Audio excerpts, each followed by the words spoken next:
Bonjour à tous. Je ne sais pas si vous m'entendez bien. Oui, oui. Super. Merci beaucoup.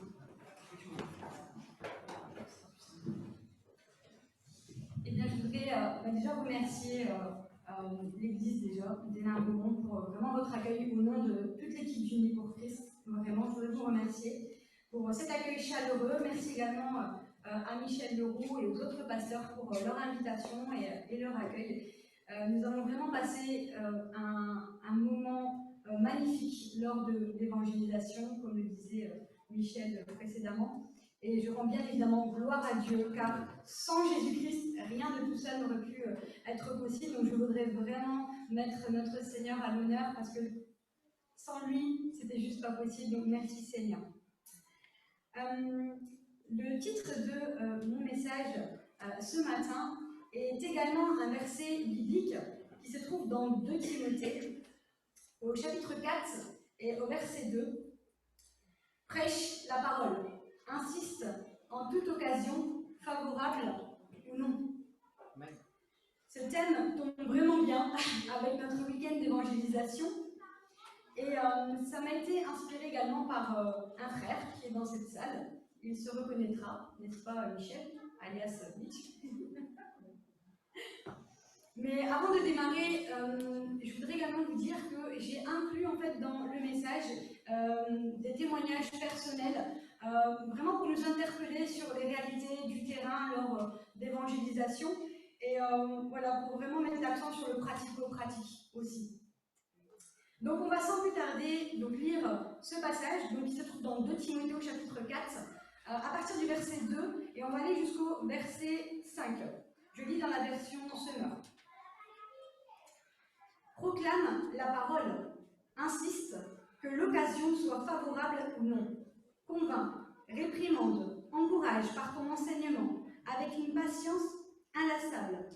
Car le temps viendra où les hommes ne voudront plus rien savoir de l'enseignement authentique, au gré de leurs propres désirs. Ils se choisiront une foule de maîtres à qui ils ne demanderont que de leur caresser agréablement les oreilles. Ils détourneront l'oreille de la vérité pour écouter des récits de pure invention. Mais toi, garde en toutes circonstances le contrôle de toi-même.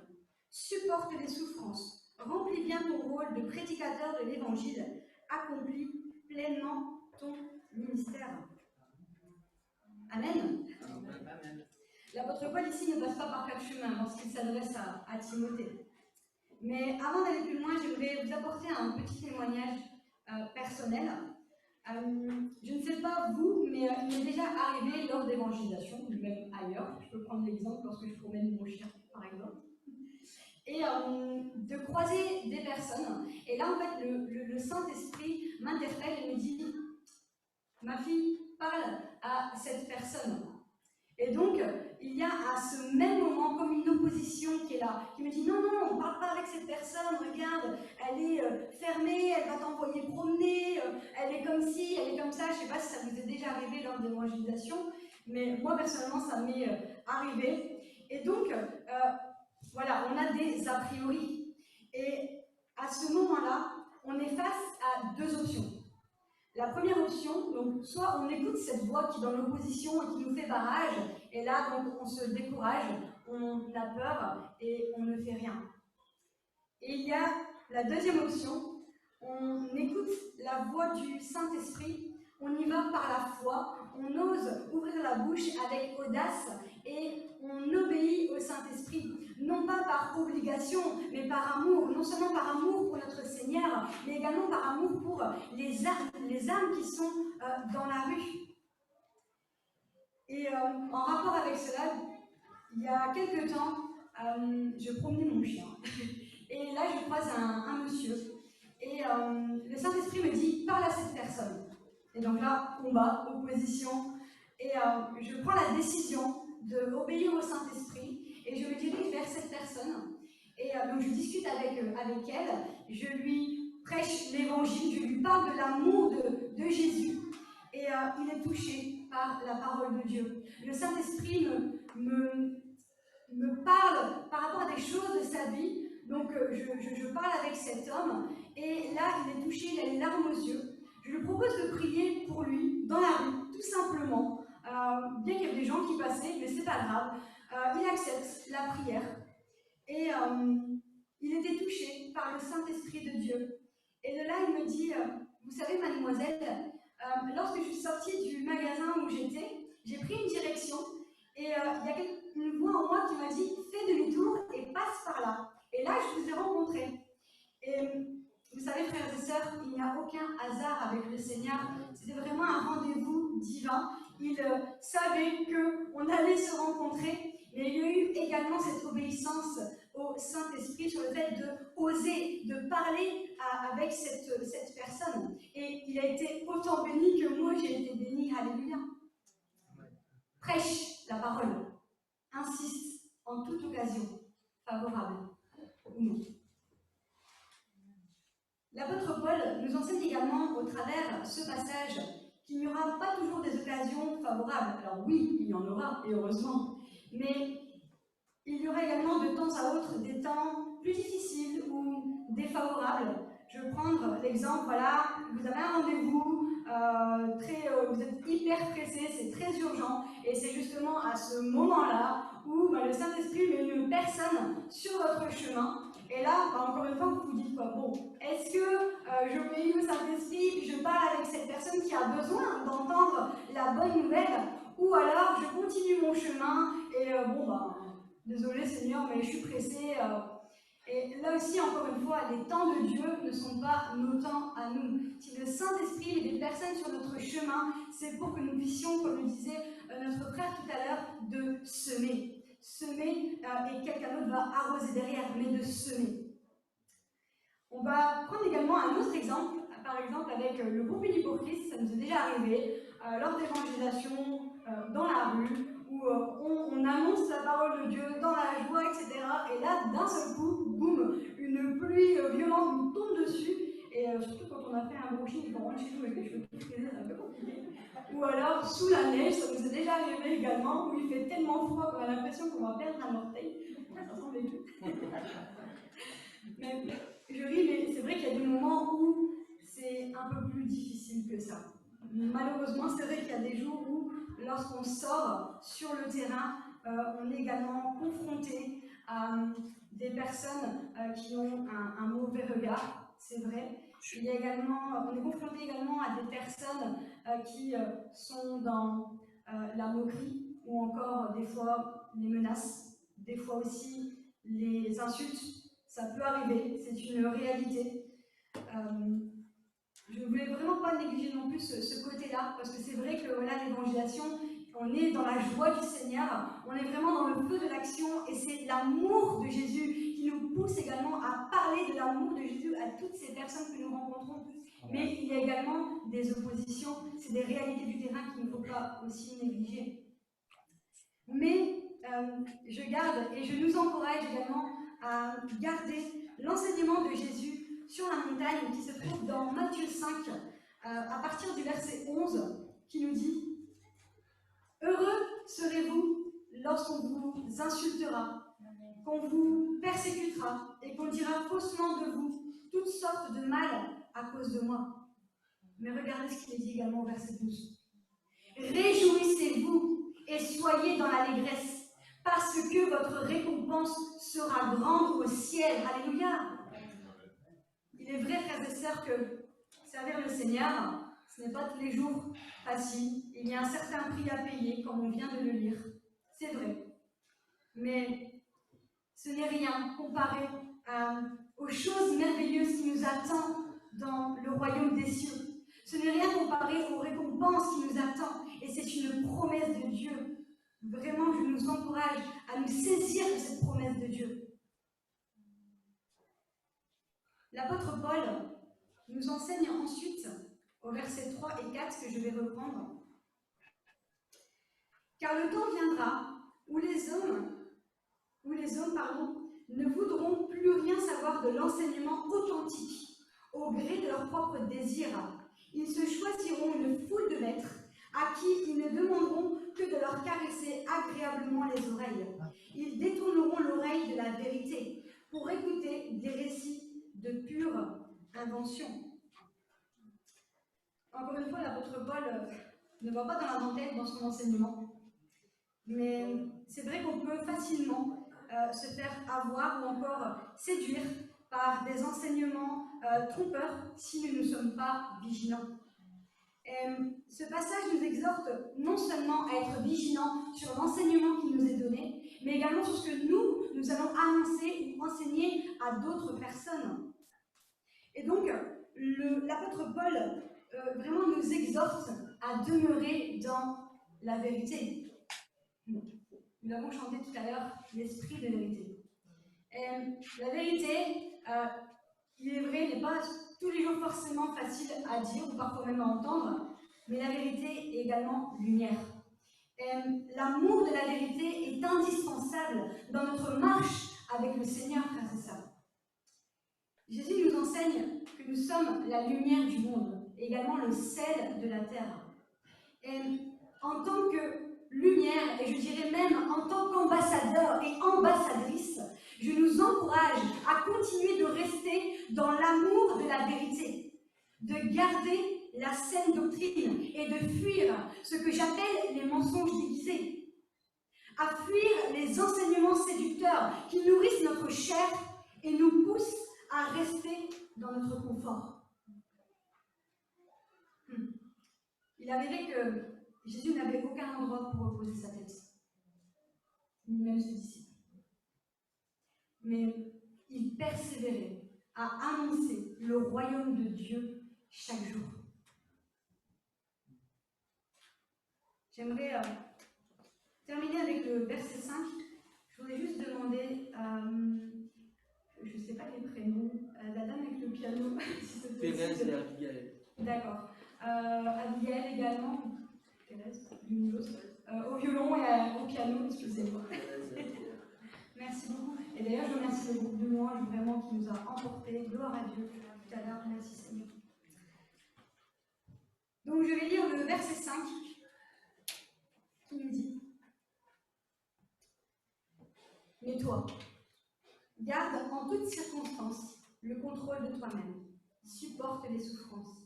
Remplis bien ton rôle de prédicateur de l'Évangile. Accomplis pleinement ton ministère. J'aimerais nous encourager, frères et sœurs, à persévérer, peu importe les difficultés. Et ce, peu importe le ministère ou le service dans lequel tu œuvres pour le Seigneur. Continuons notre marche et notre œuvre dans l'amour pour notre Seigneur. Non seulement dans l'amour pour notre Seigneur, mais également dans l'amour pour notre prochain. L'amour les uns les autres pour nos frères et nos sœurs. Marchons dans l'amour les uns les autres. Comme l'apôtre Paul nous le dit, faites du bien en tout temps. Alléluia. Faisons de notre mieux chaque jour pour plaire à notre Seigneur Jésus-Christ. Prêche la parole en toute occasion, favorable ou non. Ose, mon frère, ose, ma sœur.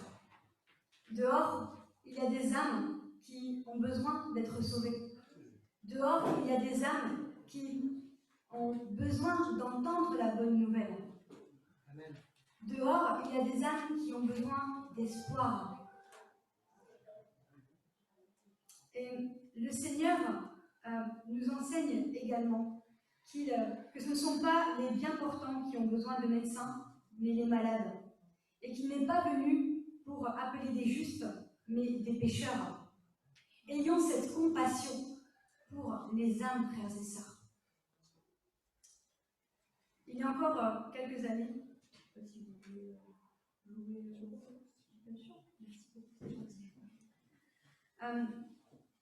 il y a quelques années, il y a 5 ans maintenant, j'étais dans le monde des ténèbres, j'étais dans la boue, et le Seigneur est venu me chercher.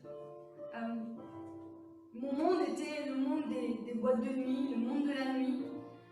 Je cherchais tout le temps à combler mon cœur, et je n'arrivais pas. Il y avait toujours ce creux qui était là et que je n'arrivais pas à combler. J'ai alors, très tôt, à l'âge de 12 ans, j'ai commencé à pratiquer l'occultisme. J'ai touché à toutes ces choses, les voyants, les médiums, le spiritisme, la sorcellerie. dès l'âge de 12 ans, ça a démarré. Et j'étais opprimée, j'étais oppressée. Et jusqu'au jour où quelqu'un a osé me prêcher l'évangile. Jusqu'au jour où quelqu'un a osé ouvrir la bouche pour venir me parler de Jésus. Et c'est par cette personne que je me suis convertie. Et je suis reconnaissante que cette personne ait osé prêcher l'évangile ce jour-là.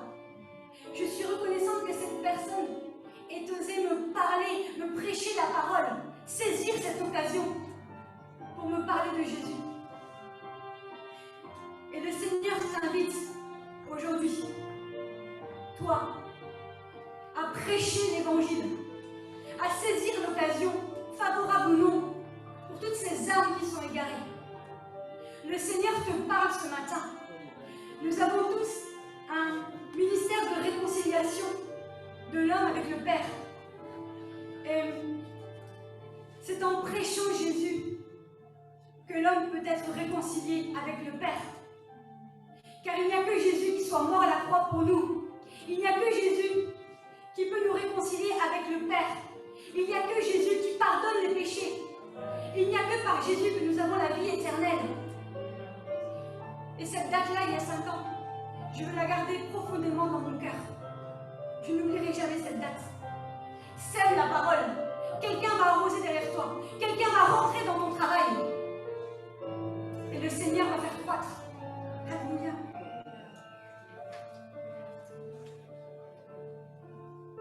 J'aimerais saisir cette occasion que le Seigneur me donne et je lui en suis reconnaissante pour faire un appel.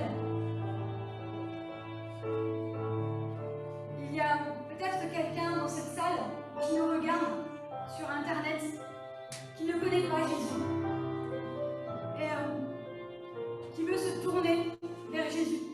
Laisse-moi te dire, toi qui entends ce message, que Jésus t'aime, que Jésus te cherche, que Jésus veut te bénir, Jésus veut te sauver. Tourne-toi vers Jésus de tout ton cœur. Demande-lui pardon pour tes péchés. Il n'y a pas de petits ni de grands péchés. On est tous pécheurs. Il n'y a rien de ce que tu aies pu faire qui ne peut être pardonné. Jésus t'aime tel que tu es. Je t'encourage ce matin. S'il y a quelqu'un dans cette salle, levez la main, levez ta main là où tu es et de donner ta vie à Jésus. Si tu n'oses pas lever ta main, je t'encourage à mettre la main sur ton cœur. Même toi qui regardes cette vidéo, tu veux donner ta vie à Jésus. Pose simplement la main sur ton cœur et dis cette prière de tout ton cœur. Seigneur Jésus, je viens vers toi. Je reconnais que tu es mort à la croix et ressuscité pour le pardon de mes péchés. Je te demande sincèrement pardon pour tous mes péchés. Je te reconnais aujourd'hui comme le Sauveur et Seigneur de ma vie. Viens régner dans mon cœur et sur ma vie. Remplis-moi de ton Saint-Esprit et que ta volonté soit faite dans ma vie. Au nom de Jésus-Christ. Amen. Alléluia. J'aimerais également faire un appel. Il y a des personnes dans cette salle. S'il y a des personnes dans cette salle, et je suis persuadée qu'il y en a, qui ont un cœur d'évangélisation, qui veulent être repoussés dans leur foi, je vous invite à venir devant. S'il y a des personnes qui ont également un cœur brisé, déchiré, un cœur qui a besoin d'amour, je t'invite à te lever, à venir devant. Et s'il y a des personnes qui souffrent du dos ou des genoux, je t'invite également à venir devant. On va prier pour toi, au nom de Jésus. Le Seigneur nous dit que nous pouvons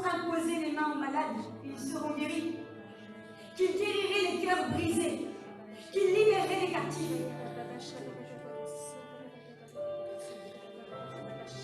Que le nom de l'Éternel soit loué ce matin. J'aimerais inviter les pasteurs à prier pour les personnes